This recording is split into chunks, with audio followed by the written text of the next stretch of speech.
A graça e a paz de Jesus, passando para compartilhar mais uma palavra para o seu coração sobre propósito e processos, ainda usando a vida de José.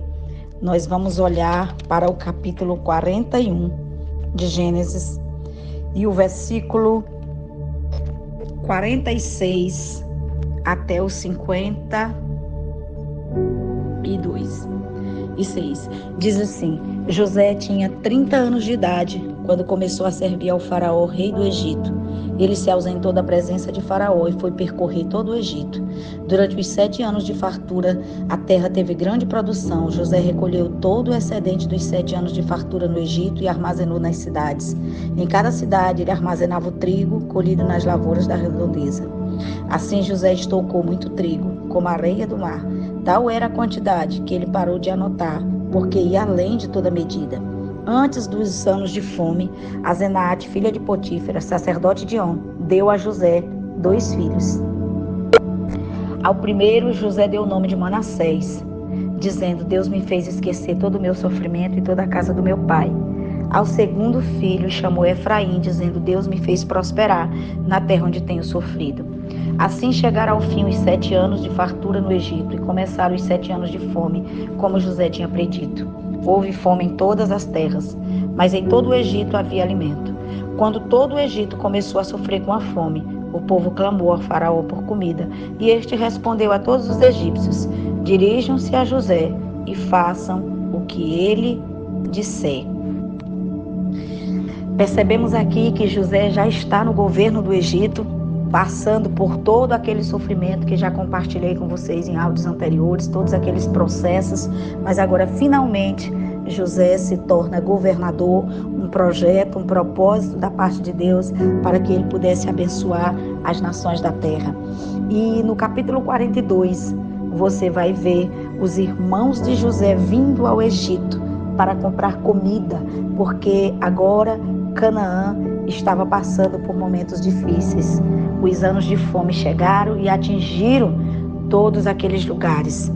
E é interessante quando os irmãos de José chegam para comprar trigo. Olhe para o capítulo 42, a partir do versículo 6. José era governador e era ele que vendia o trigo a todo o povo da terra. Por isso, quando os irmãos de José chegaram, curvaram-se diante dele com o rosto em terra. José reconheceu seus irmãos logo que os viu, mas agiu como se não os conhecesse e lhes falou asperamente. Você vai ver a partir daqui José questionando os irmãos. Mesmo a Bíblia afirma que ele reconheceu. Então, se reconheceu os irmãos, com certeza o propósito de Deus era que ele acolhesse aqueles irmãos, até porque ele tinha um sonho. Se você continuar lendo, você vai ver no versículo 8, José reconheceu os seus irmãos, mas eles não reconheceram. Lembrou-se então dos sonhos que tiveram a respeito deles.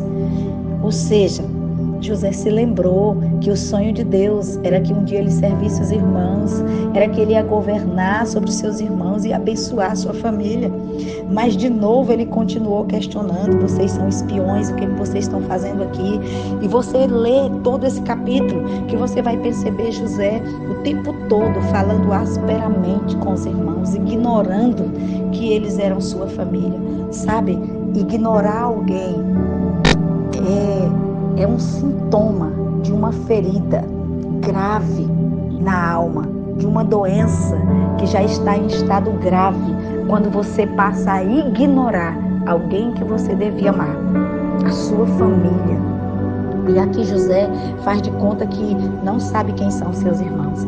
E o texto vai continuar dizendo: José os instigou tanto que chegou ao ponto de prendê-los. A Bíblia chega a dizer que ele prendeu os seus irmãos. Ele diz, aqui no versículo 16 do capítulo 42, diz assim: mandem algum de vocês buscar o seu irmão, enquanto os demais aguardam presos, e assim ficará provada as palavras de vocês, se são verdadeiras ou não. Se não forem, juro pela vida de Faraó que vocês vão ser que vocês ficará confirmado que são espiões. E os deixou preso por 3 dias. Aqui você vê José aprisionando os seus irmãos, instigando a eles a respeito de que eles eram espiões e que ele queria saber do irmão menor. Benjamim, o irmão menor que estava com o pai, era o único irmão de José, filho da mesma mãe. Talvez aqui José tivesse preocupado com a vida de Benjamim. Talvez passasse na cabeça de José que eles teriam matado. Afinal de contas, eles tentaram matar ele mesmo. Então ele imaginou que podiam ter matado também ao seu irmão menor. Mas, queridos, eu quero que você se atente para tudo isso que estava acontecendo. Já fazia alguns anos que José tinha saído de casa, porque tudo aconteceu a ele aos 17 anos de idade. Agora José já tinha 30 anos, tinha assumido o trono. E aqui ele já estava com um pouco mais de 30, porque quando os irmãos foram para o Egito buscar comida, já tinha se passado 2 anos que a fome tinha chegado. Então já tinha se passado os 7 anos de fartura, enquanto ele estava sendo governo. 7 anos governando na fartura e mais 2 anos, que somados são 9 anos. Ou seja, mais 2 anos que ele estava na época da seca, que estava atendendo as nações da terra. Então imagine aí, nesses anos todos que ele está no trono, ele nunca procurou pela família. Ele nunca buscou saber se o pai estava vivo, se os irmãos estavam bem. Então havia uma ferida grande na vida de José. E você percebe que quando ele prende os irmãos por 3 dias, é um sinal de alguém adoecido na alma. Quando você olha aqui para o versículo seguinte aqui, 18 do capítulo 42, ele diz assim: no 3º dia José lhe disse: eu tenho temor de Deus. Se vocês quiserem salvar sua vida, faça o seguinte: se vocês são homens honestos, deixe um dos seus irmãos aqui na prisão, enquanto os outros voltam levando trigo para matar a fome das suas famílias, e traga o irmão caçula, para que se comprove que as palavras de vocês são verdadeiras e vocês não tenham que morrer. Então eles se prontificaram a fazer isso e disse uns aos outros. Os irmãos começaram a dizer: mas olha, isso aqui é castigo de Deus por aquilo que a gente fez a José. O texto vai dizer, você vai ler detalhadamente. E eles não sabiam que José estava entendendo o que eles estavam dizendo. Mas, versículo 23 e 24 diz assim: eles, porém, não sabiam que José podia compreendê-los, pois eles lhes falavam por meio de um intérprete. Nisso José se retirou, começou a chorar, mas logo depois voltou, conversou com eles, e então escolheu Simeão e mandou acorrentá-lo diante deles. Queridos, aqui a gente vê José olhando para os seus irmãos, os reconhecendo, mas os maltratando. Era uma espécie de vingança no coração de José. E aqui, quando ele percebe os irmãos falando entre si com medo, dizendo: meu Deus, é um castigo, ele sai para não chorar na frente dos irmãos, para não ter que pedir perdão, para não ter que liberar perdão. Ele sai e vai chorar escondido. Depois volta como se nada tivesse acontecendo. Mantém um deles preso e solta os outros para trazer o irmão menor. Sabe? Eu fico imaginando quantas pessoas têm caminhado na igreja do Senhor como José. Um homem que prospera a todos. Mulher que prospera a todos. Imagine quantas pessoas na casa de Deus estão assim. A prosperidade está em suas mãos para abençoar todo mundo, menos a si mesmo. Porque existe uma ferida que não quer sarar dentro de si, dentro da sua alma. Uma sede de vingança, uma sede de se vingar daquilo que um dia lhe aconteceu. E eu percebo isso na história de José, um homem de Deus, um homem que prosperava todo mundo, mas que tinha uma ferida enorme dentro do seu coração, uma ferida familiar, era contra a família. Talvez o fato de ter sido criado sem a mãe, o fato de ter sido judiado pelos irmãos, de não ter tido o apoio do pai no sentido de defendê-lo diante dos irmãos, porque nem mesmo quando José contou o sonho, o pai não o posicionou, não o validou. A Bíblia não diz o porquê, mas o fato é que eu entendo que esse era um processo de José, porque José estava sendo bênção nas mãos do Senhor, sendo um instrumento para abençoar outras pessoas, sabe? Mas Deus estava tratando com as feridas que ainda havia no coração de José. E a Bíblia vai dizer em seguida que os irmãos voltaram para o Egito. Simeão ficou preso lá com José, ficou aprisionado, e os outros voltaram. E a Bíblia conta, a partir do versículo 25 aqui do 42, que o dinheiro deles foi devolvido, e quando eles perceberam no caminho de volta para casa, eles ficaram aterrorizados, porque eles já tinham passado por toda aquela aflição, e eles imaginaram, com certeza, vão nos prender, vão nos matar. Então, quando eles chegaram na casa do seu pai, eles contaram tudo aquilo que tinha acontecido, e quando disseram que tinham que levar o caçula, o pai quase morreu. Imagina o sofrimento que José acaba causando para o seu pai. Imagina, quando você lê o texto, você vê o desespero de Jacó, do pai de José, quando ele recebe essa notícia. E os irmãos estavam decididos a não mais voltarem naquele lugar. Só, queridos, que a comida acabou. A fome continuou rigorosa. No capítulo 43 de Gênesis, no versículo 2, você vai ver o pai de José dizendo para os meninos: voltem ao Egito, vá comprar comida. E um dos filhos falou: aquele homem nos disse que nós não podemos voltar sem o nosso irmão. Nós não voltaremos se o Benjamim não for conosco. E eles começaram ali uma situação difícil, porque Jacó não queria liberar o seu filho. E eles disseram: olha, nós não vamos sem o nosso irmão, porque aquele homem nos prometeu que se não levássemos, nós íamos morrer. E o pai concorda, e eles descem ao Egito novamente, agora levando Benjamim. Eles levam o dinheiro para comprar nova comida, mas também levam o dinheiro que havia sido devolvido.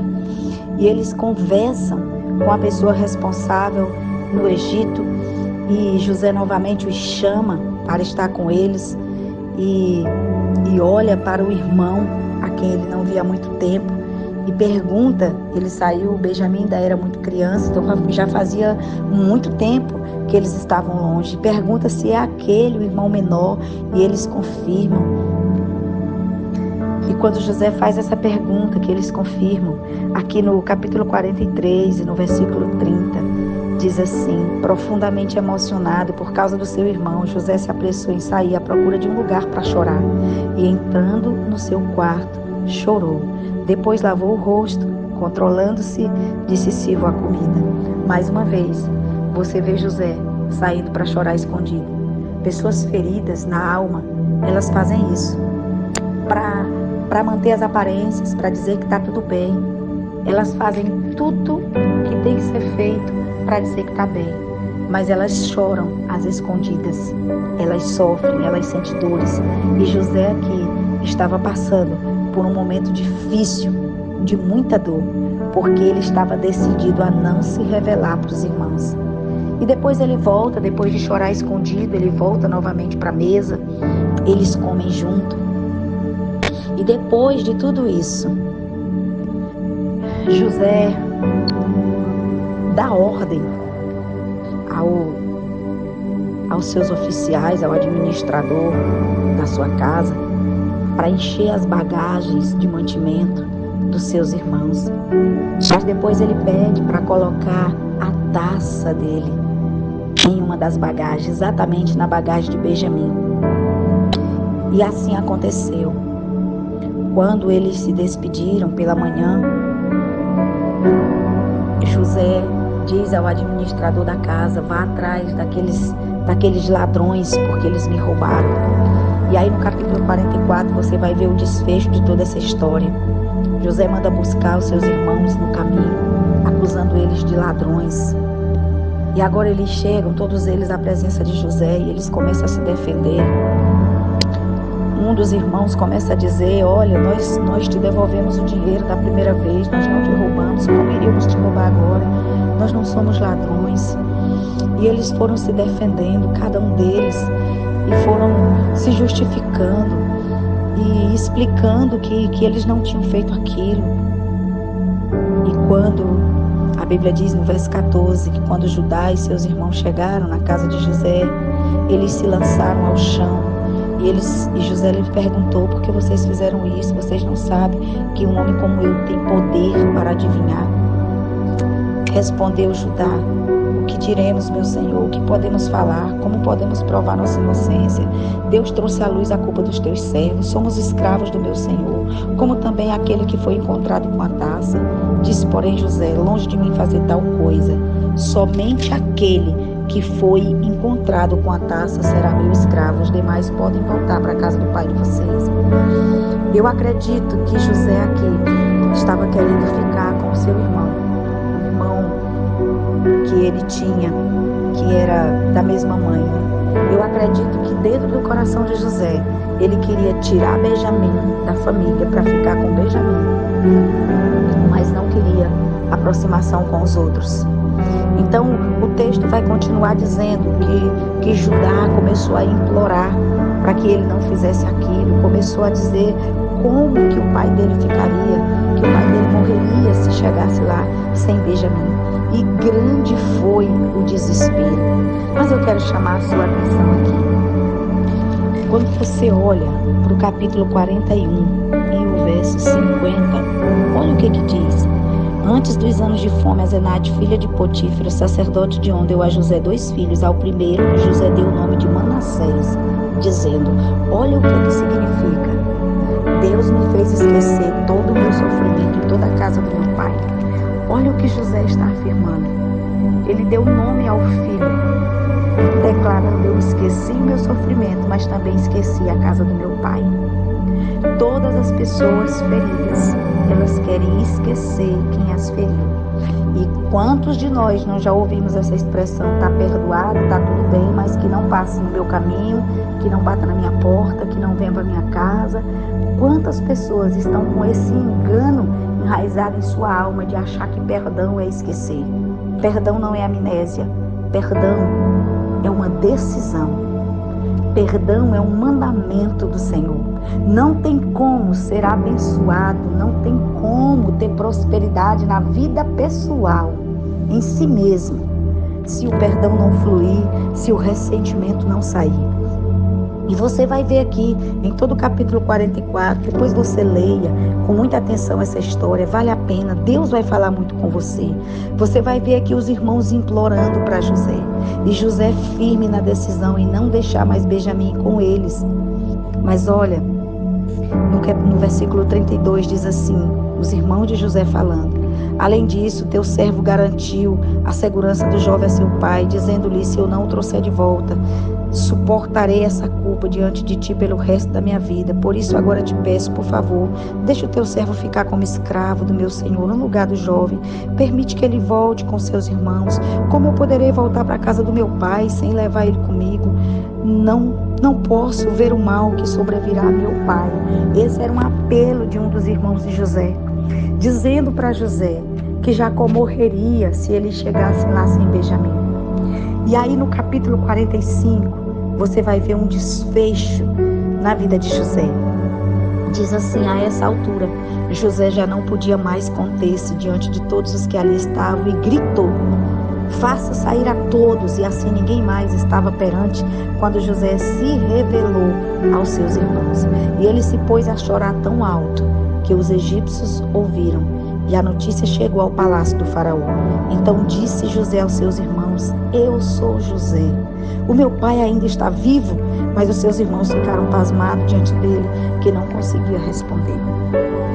Veja que depois de tantos choros escondidos, reprimidos que José teve, agora ele chora de uma maneira tão profunda que todo o Egito fica sabendo. Chegou a notícia no palácio de Faraó que José estava aos gritos, porque os funcionários escutaram, toda a redondeza escutou. Eram gritos altos, porque naquela hora José estava sendo liberto de uma ofensa, de uma raiva, de um senso de vingança, de uma ferida profunda que estava na sua alma. E aí você percebe José fazendo uma revelação. Ele diz, olha, eu sou José, meu pai ainda está vivo. Os irmãos não conseguiam responder. E José começa a dizer, olha, chegue mais perto. Quando eles se aproximaram, ele tornou a dizer, eu sou José, seu irmão, aquele que vocês venderam ao Egito. E agora José tem coragem de dizer aquilo que ele sempre soube, desde a hora que ele viu os irmãos. Mas a ferida que estava na alma dele não deixava ele prosseguir. Ele diz assim: olha, não se aflijam, não se recrimine por terem me vendido para cá, pois foi para salvar vidas que Deus me enviou na frente de vocês. Já houve 2 anos de fome na terra, e nos próximos 5 anos não haverá cultivo nem colheita. Mas Deus me enviou na frente de vocês para lhe preservar o remanescente nessa terra, para salvar-lhe a vida com grande livramento. E ele repete: não foram vocês que me mandaram para cá, mas sim o próprio Deus, que me tornou ministro de Faraó e me fez administrador de todo o palácio, governador de todo o Egito. Voltem depressa a meu pai e diga: assim diz o seu filho José, Deus me fez senhor de todo o Egito. Vem para cá, não te demores. Tu viverás na região de Goze e ficarás perto de mim. Tu, teus filhos, teus netos, tuas ovelhas, teus bois, todos os teus bens. Eu te sustentarei ali, porque ainda haverá 5 anos de fome. Do contrário, tu e tua família, todos os teus rebanhos acabarão na miséria. Vocês estão vendo com seus próprios olhos a meu irmão Benjamim e meu irmão Benjamim também, que realmente sou eu que estou falando com vocês. Contem a meu pai quanta honra me prestam no Egito, e tudo que vocês mesmos testemunham, e traga o meu pai para cá depressa. E a gente vê José fazendo essa declaração. Por que não fez antes? Por que na hora que assumiu o trono não buscou a sua família? É por causa da mesma coisa, o mesmo motivo que muitos estão presos na vida, por conta da tristeza, da ferida, do ressentimento, da ofensa. Mas aqui eu quero trazer algo poderoso para mim e para você no dia de hoje. Perceba que até então José prosperava todo mundo, mas você não viu em toda a história de José ele ganhando algo para si. Olhe para o versículo 16 do capítulo 45. Olha o que começa dizendo aqui. Quando se ouviu no palácio de Faraó que os irmãos de José haviam chegado, o Faraó e todos os seus conselheiros se alegraram. Disse então o Faraó a José: diga a seus irmãos que ponham as cargas nos seus animais, que voltem para a terra de Canaã e que retornem para cá, trazendo seu pai, suas famílias. Eu lhes darei o melhor da terra do Egito, e vocês poderão desfrutar da fartura dessa terra. Mandem-os também levar carruagem do Egito para trazerem suas mulheres, seus filhos e seu pai. E não se preocupe com os seus bens, pois o melhor de todo o Egito será de vocês. Olha que coisa poderosa. Você vê aqui pela primeira vez em toda a história de José recebendo um presente para ele e para sua família. Não era só um presente para os outros, não era só uma prosperidade para os outros, mas agora era para José e sua família. O próprio Faraó decide entregar uma terra. Ele diz: olha, o melhor lugar do Egito, a melhor terra é sua e da sua família. Eu estou dando para vocês. No capítulo 47, no versículo 5, diz assim: então o Faraó disse a José, seu pai, seus irmãos que vieram a você, e a terra do Egito está à sua disposição, na melhor parte da terra. Deixe-os morar em Goze. E se você vê que alguns deles são competentes, coloque-os como responsáveis por meu rebanho. Olha que presente poderoso José recebeu. Em toda a vida de José, ele sempre presenteou pessoas pelo seu dom, pela sua habilidade, pela sua maneira extraordinária de ouvir Deus. Ele sempre abençoou as pessoas. Mas aqui, José recebe uma bênção para ele. E eu não vou falar sobre essa terra de Gósen, mas eu quero dizer a vocês que a terra de Gósen era um pedaço de terra dentro do Egito, tão extraordinário, tão poderoso, realmente o melhor daquela terra, que foi lá, nesse pedaço de terra, onde todas as pragas assolaram o Egito, na época de Moisés. E aqueles que moravam nesse pedaço de terra que havia sido dado a José, a terra de Gósen, as pragas do Egito não chegavam. Nada, nenhuma praga chegou na terra de Gósen. A terra de Gósen é uma posição em Deus que eu e você podemos alcançar para sermos livres das pragas, daquilo que não presta. Mas é uma posição que só alcançamos quando retiramos da nossa alma o ressentimento, a tristeza, e entende que tudo aquilo que nos feriu na caminhada, que nos entristeceu, eram processos para nos tornar pessoas aptas para ser e fazer aquilo que o Senhor escolheu para nós. E aqui essa é uma grande lição na vida de José.